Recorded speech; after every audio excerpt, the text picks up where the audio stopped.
when you talk about one and only, there is only one, George Best, the original. And I once read a thing on there used to be all soils in a white bottle, that liniment that you used to rub on yourself, and it's on it. It said, "Imitators beware. There's only one original," and that was on this bottle. And that goes back to the 1900s. I think Bestie fits that category. Good afternoon, George. Nice to see you. How are you? Thanks for coming. And by the way, an email here from Robin Earl, who says Bestie endorsed some boots in the 70s with revolving studs. They almost broke your ankle. Do you remember those? Revolving studs when they had the spinning disc on them? You saw it at the hotel room. Revolving studs. Obviously you got that one wrong. That's Warren Beatty, and it was a revolving stud. Let's go back to... How are you, by the way, at the moment, pal? How are you doing? I'm rubbish. I might pack in halfway through this. Okay. I've got a cough and a bit of a cold, but I'll survive. Hang in there. Yeah. Let's go back to when you guys first met. You met in Manchester, was it? First time you met Rodney? Mm-hmm. Yeah, when we had two great sides. Two really great sides. And City were tremendous in those days. You know, and it was one, you know, and that was the time we didn't play 4-5-1. We played with 5 forwards. And when you looked at our 2 forward lines, and we were both sides were winning things, it was just... Manchester in those days was phenomenal. Not only the football, but you know, the music and the fashion industry. It was an amazing time to be around Manchester. Because you owned the string of boutiques as well, didn't you, at that time? Yeah, I was heavily into clothes as well. Yeah, so that was my little sideline. What was that called, Bestie? Was it? Oh, Bestie, isn't it? One was called Edwardia. That's right. I couldn't think of the name. Yeah. Would it be fair to say you were sort of the David Beckham of your time? I suppose so. I mean, obviously up until I came along, I suppose the press really weren't that interested in what footballers did off the field. I think that all changed in the 60s and 70s. Yeah. And of course, it's become a million times worse these days. You know, all footballers they follow their girlfriends and their wives, their friends, 24 hours a day. It's, you know, you're under the microscope even more so today because of the coverage. You still get that, though, don't you? They still bother you, don't they? Yeah, the only problem is they don't want to write about football about me anymore. Yeah, I still get it. I mean, I haven't played for 30 years, and they're still chasing me around, hiding behind bushes and jumping out from behind cars. It's scary, isn't it? It is scary, especially when you get caught. Yeah. If we look back, for example, at the last 12 months, and the whole of the nation is listening to us on Talksport, how unfair have they been, and how sort of off target and out of order have they been, would you say? With me? Yes, with you over the last 12 months. Well, that's what the press are like in this country. I mean, Rodney and I have always said that, you know, they build you up, because they think they can knock you down. They think they're entitled to. And, you know, almost daily I do sort of charity work, things behind the scenes, and they never mention that because it doesn't sell newspapers. They're not going to write that I went to a handicapped school, or I opened some, you know, community offices, which I did recently down near Portsmouth, because it doesn't sell newspapers. They'd rather write about me falling out of a pub and getting in brawls. Because you've never had any time for the newspaper people, have you? I never have done, and I still don't. You know, actually, in the old days, it was good because you could talk to newspaper guys. You know, they'd come on the trips. You'd sit on the flights with them. You'd have a beer with them. You'd go out with them, have a drink, and you could say what you wanted to them. It never appeared the next day. Now you can't even dream about talking to them.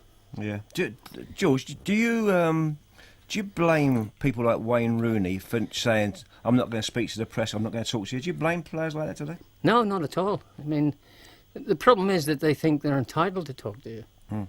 They think that you owe them. And of course you don't. That's why they don't like Alex Ferguson, because he doesn't suffer fools lightly. Yeah. And he doesn't want to talk to them.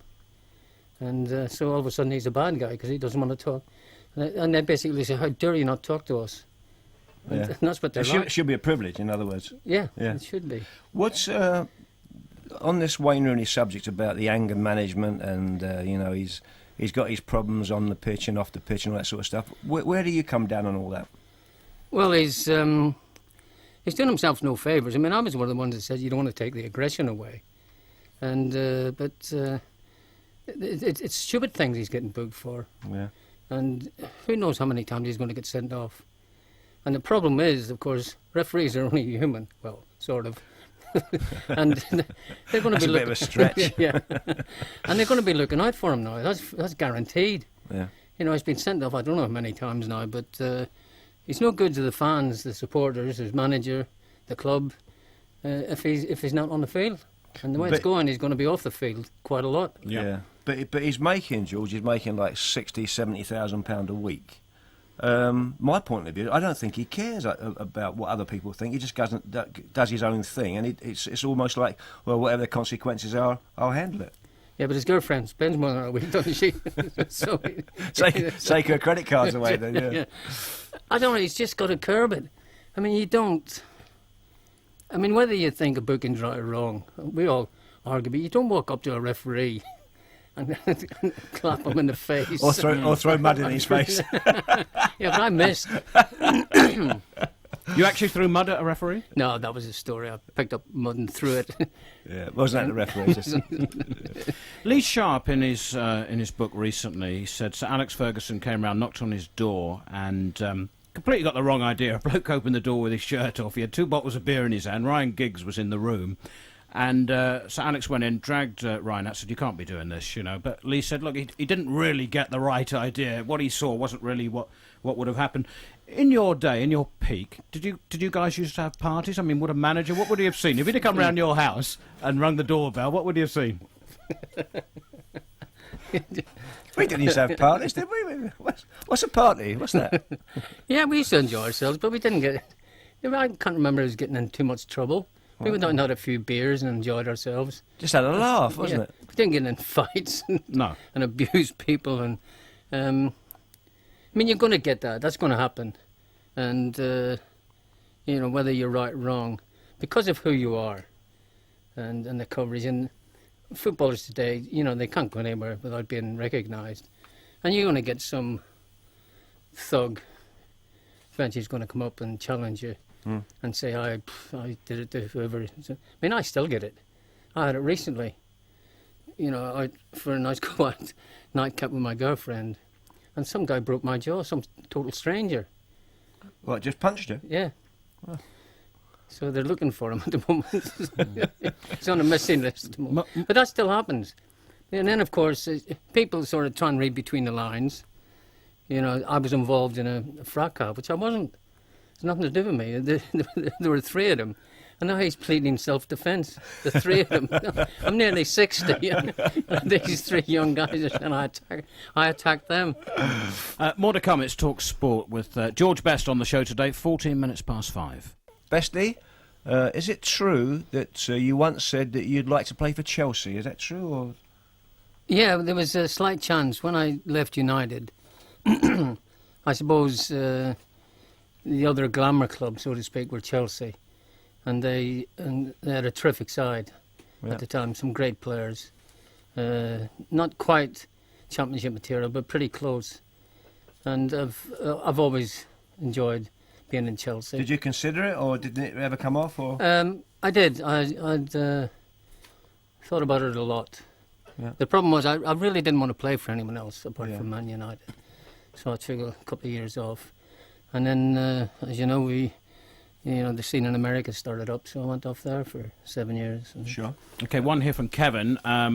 He said, please could you ask George, the question is, your most treasured trophy in the game. What would be your most treasured trophy? Well, I would have to say, obviously, the European Player of the Year. Because when I was playing, they didn't do the World Player of the Year. It came in a little bit later. But I'm one of those people, I love awards. I don't care what it's for.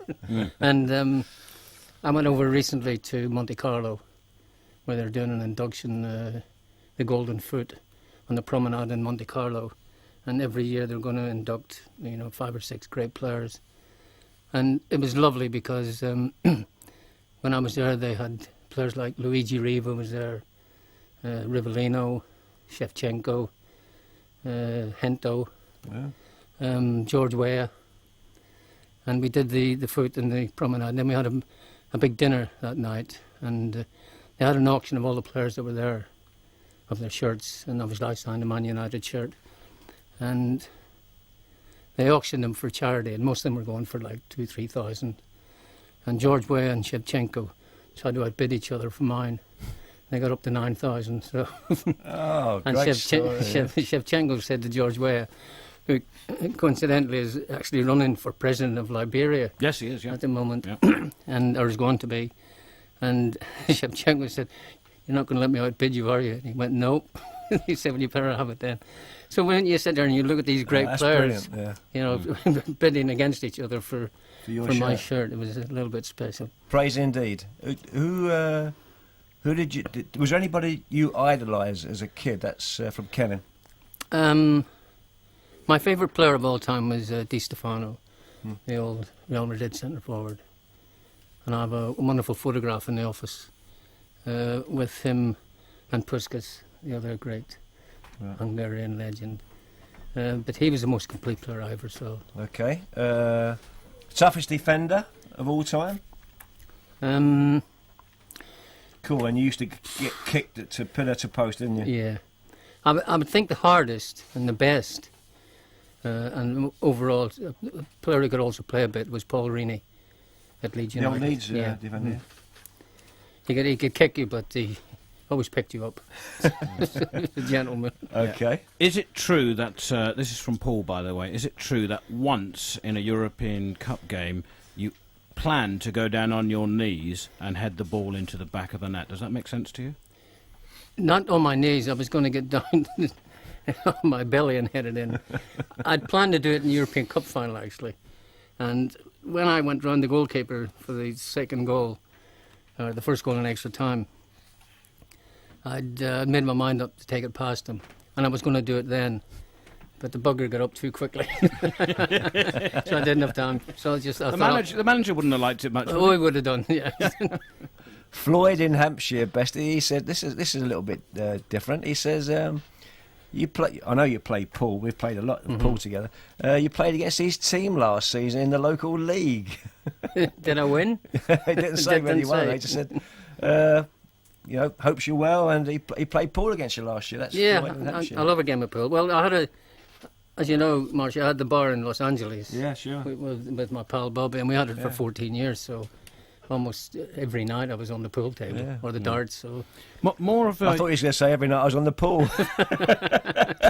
more emails in just a moment. Let's just move briefly, if you don't mind, to pubs, music. I mean, when you went to Portugal that time, you came back. They'd nicknamed you in the Portuguese press, I think, the fifth Beatle, and it brings us on to music in your life. What sort of music has been important to you? Well, I've always enjoyed it because I've always sort of mixed with music people. I think you tend to find that a lot of musicians are really into football, and I suppose if they hadn't become musicians, they'd have been footballers, and probably vice versa. And I know Rodney's into music as well. Yeah. And it's just, you know, the fact that I know personally a lot of people for years and years. You know, people like Elton and Rod Stewart and Van Morrison. So it was inevitable that I got involved in Elton John. It's I mean, when that's another lovely thing. When Elton they had a tribute, Ivor Novello tribute recently to Elton, and he purposely asked if I'd be there as a special guest. I mean, there were plenty of special guests there, and I took my son along, Callum, and at the end of the show, Elton did a song after the awards were over, or his award was over. And when he finished, he got up, and I was sitting almost opposite him, and he just pointed at me and mouthed, "Thank you." And Callum said, "Did he do that to you?" I said, "Well, why shouldn't he?" Let's have a little listen. Let's have a little listen, because you brought along a couple of CDs, and this is one of your choice. I'll give you a little 30-second splash of the sort of stuff that George Dylan and positively 4th Street. What do you think of George when you hear that? What does it remind you of? It reminds me of all the hypocrites. And I think you listen to the words to it, and it speaks for itself. And he's put down exactly what I would want to write to the people who pretend to be your friends and basically are stabbing you in the back. You had a lot of that, yeah? Yeah, still do. Yeah. They're still at it. And just every time I listen to that, it about sums the whole situation up, for me anyway. When somebody says, I've got loads of friends, and then you hear other people say, do you know what, I can count my real friends on one hand. Yeah. What do you think? On no hands. Yeah. I can count my real friends with my thumb. Let me ask you this one, Bestie. I'm going to throw one at you. If you don't want to answer it, don't answer it. You know, in your life, and I've known you for a long, long time, there have been lots of women in and out of your life at different times. Is there one woman that's been in your life that you think to yourself, well, she was really genuine, a really, really genuine person? To be honest, there was one, yeah. Okay. Well, you don't have to... nothing came of it. We were together off and on for quite a long time, but it was very, very tense. And intense. And intense. Yeah. And we ended up, we weren't going to be good for each other. But she was the one special. Okay. Well, that will remain a secret? Yes, because she was one of the very few who has never, ever spoken about it, and she had plenty to speak about if she wanted to. And and disappeared off into the sunset. Now lives abroad and has got a couple of kids. Okay, no pressure. No pressure. How difficult has this last split been for you? I mean, it's been very public, hasn't it? I mean, it's been in the newspapers and books that have come out. How disappointed have you been over your split with Alex? I've been disappointed in how it's turned out. I'm still homeless. She's been ordered twice to hand the keys over to my flat in Chelsea and hasn't done it. And has been dragged out either by her or solicitors or a combination. So I've been living out of suitcases for almost 3 years now. Wow. So it's... she cleaned all the joint bank accounts out. She took everything. And is travelling around the world, I guess, with my money, and still writing stories about me. He's written a book about me, he's done newspaper articles about me, and said the one thing she was going to do was change her name. Neither of them have done that in the past. Oh dear. So it's been a nightmare, and it's continuing. Well, maybe next song will be a happy song. For some of our younger listeners who didn't see you play, George, what was your temperament like? Did you have it well under control? Not really. I think in the early days, I think the fact that we were winning everything, it helps. But when things started to go a little bit awry, the old temper flares up a little bit. I usually was mostly sent off for abusive language towards the referee. I did get sent off once for... we were actually playing an Argentinian side at Old Trafford, and we were basically going to get knocked out or going to lose. And this guy had kicked lumps out of me all through the game. And eventually, towards the end, he was down by the tunnel. In the old days, the tunnel used to be in a halfway line at Old Trafford. Yep. And he was being booked. So I thought, why not? So I just walked over and chinned him while he was being booked. Right. And then walked straight up the tunnel. Yeah. While he was being booked. Yeah. What was the truth behind the story of you two guys? I think it was Rodney. You were in the same side at Fulham, and he suddenly decided to make a blinding tackle on you, his teammate. Yeah, he tried to take my ball away from me. Is that a true story? Yeah, it's on film. And I wouldn't let him. It's my ball, so he couldn't have it. But great times for you at Fulham. I mean, you must have enjoyed it immensely with the players you had around. For a short period, Bestie, wasn't it? But it was great. I mean, because the great Muro was there, and we had a lot of good young players. Funny enough, I just bumped into one of them, Tony Gale, a couple of days ago, and he was saying what a great honour and pleasure it was, because he was only a kid coming in and playing alongside Rodney and myself and Bobby Moore. Not bad for a young kid. And, we went out and enjoyed it. The crowds were coming back. The cameras were there. I mean, we weren't even in the top flight. But the cameras were there, and everybody was laughing and joking, and He had a decent side, yeah. Let's go back to the music a moment. We've got our next piece of music. This is taken... Well, let's have a little listen. This is your next piece you've chosen. When things are going bad for me and then sort of switch around, I always say that to people, whether it's my dad or my friends or girlfriend. That's what I say. The boys are back in town. How is Dicky? Dicky's great, my dad. He's fabulous. I spoke to him yesterday. Yeah. He's still going strong, 86. Still stepping out, as they say. But the record there, Phil the Knot, was a really close friend. And his mother, Phyllis, they've just done a documentary about him. I can't remember who did it, but they asked me if I'd say a few words about him. He was such a lovely, lovely man. And unfortunately, he got a little bit involved in the drug side of it. Mm. But I still see his mother, Phyllis. Every time I go to Dublin, she turns up. Wherever I am, she finds me. And Rodney will know her because she used to have a late drinking spot. I suppose it was a shebeen in those days, in the outskirts of Manchester. And it was like where all the club people, from the casinos and nightclubs, used to meet up and have a nightcap. And Phil was there quite a lot, and I became a real good friend. Let's got hundreds and hundreds of questions, George. We're not going to get anywhere close to, but you're welcome to keep on emailing and texting in your questions. Pat Jennings, talk a little bit about Pat Jennings. Oh, Pat, I mean, a gentleman. Pat and I roomed together on the Irish trips, and he was just a gentleman. Great goalkeeper. At a time when there were so many great ones around. Sure.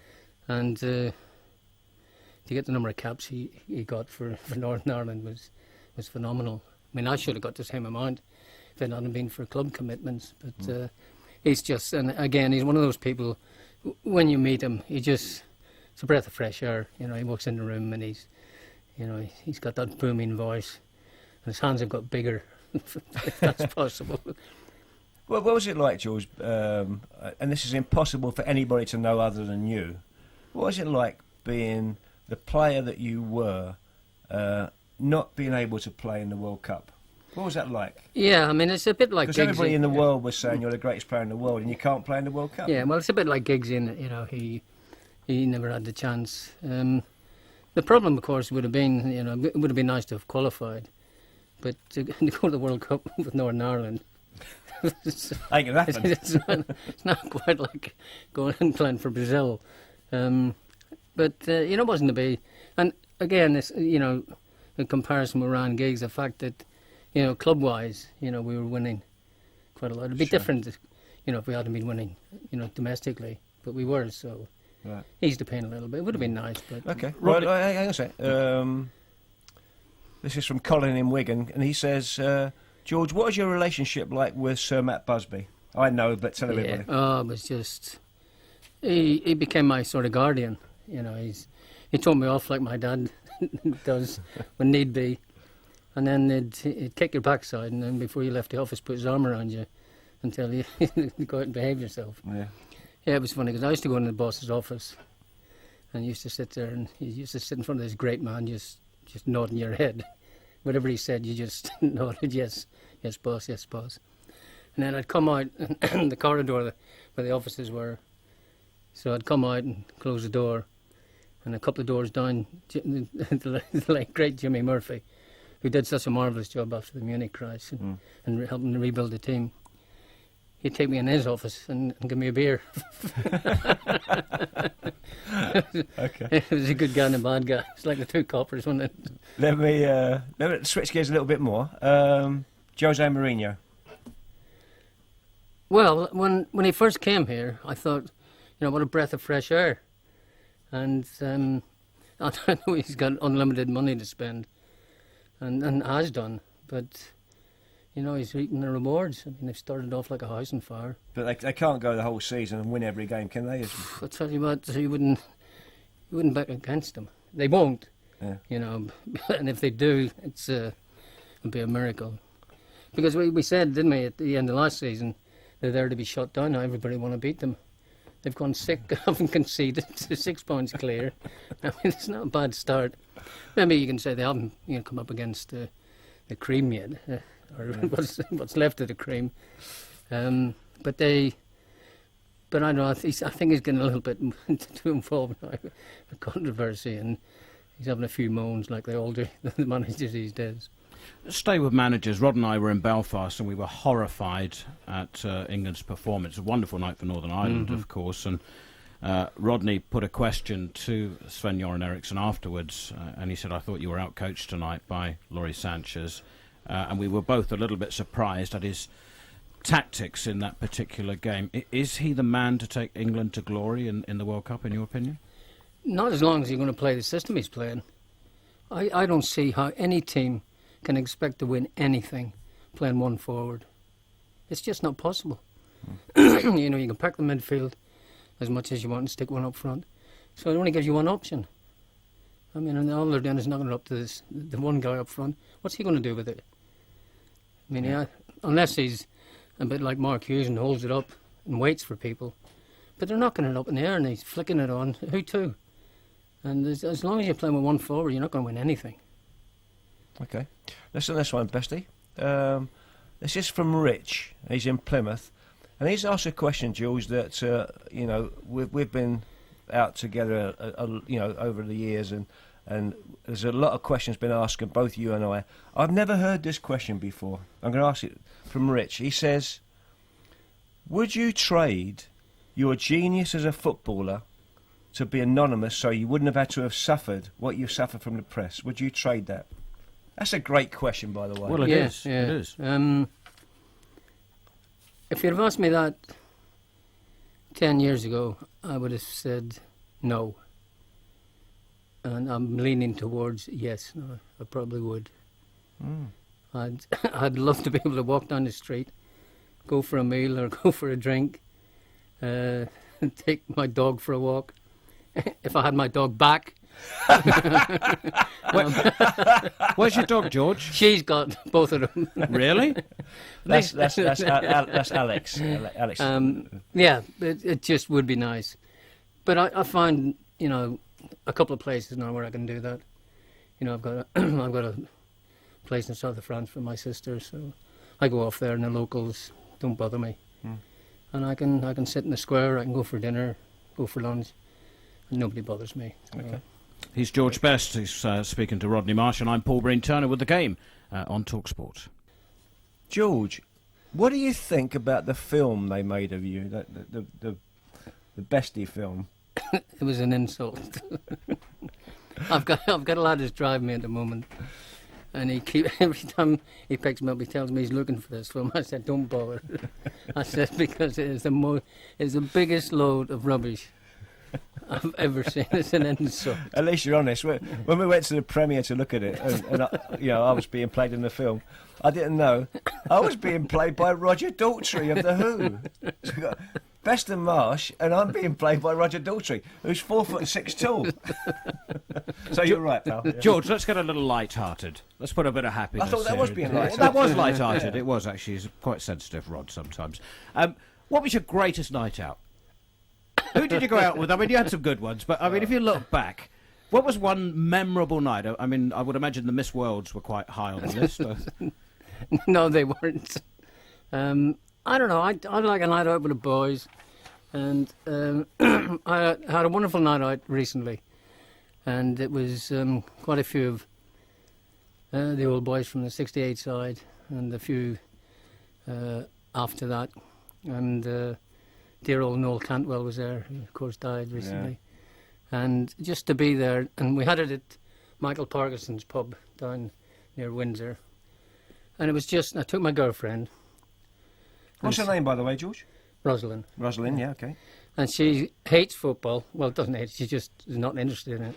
But she had such a lovely night meeting some real people, you know. I think you find out with the ex-footballers, you know, as company, they're just different class. I don't know what it is, but they mix, and we had a great night, lovely dinner, and just to see the boys and have a few beers with them. Actually, funny enough, what they did, they were very clever. They stuck me between my girlfriend and Parky. So you couldn't get out? So I couldn't get out, I couldn't drink. Oh. So I had about a 3-4 hour night with them. Didn't have a drop, but I had an amazing night. Brilliant. How tough has that? How tough has that been? The drinking. Oh, it's tough every day. I mean, it's just you can't get away from it. You know, you're surrounded by it everywhere you go. You go to a supermarket, you go to a restaurant, you get on a train, get on a flight. Sure. they're almost throwing it in your face. And we know today what today's culture is like with booze, especially the young kids. And it's frightening how much alcohol is consumed. And I've been doing it for years, and I know the problems. And it's not going to go away. It's up to me. Some days are good, some days are bad. Okay. Let's have. Well, we're going to have a bit of music. This is amazing. Oh, you can go, Paul. You just talk over me. I just sit here like a wally, and you just keep talking. I was not going to say this. Sorry, Paul. Do you know? I think sometimes, and I'm not going to get down and dark on this, but sometimes everybody thinks about dying. Yeah. From time to time, you do, don't you? Yeah.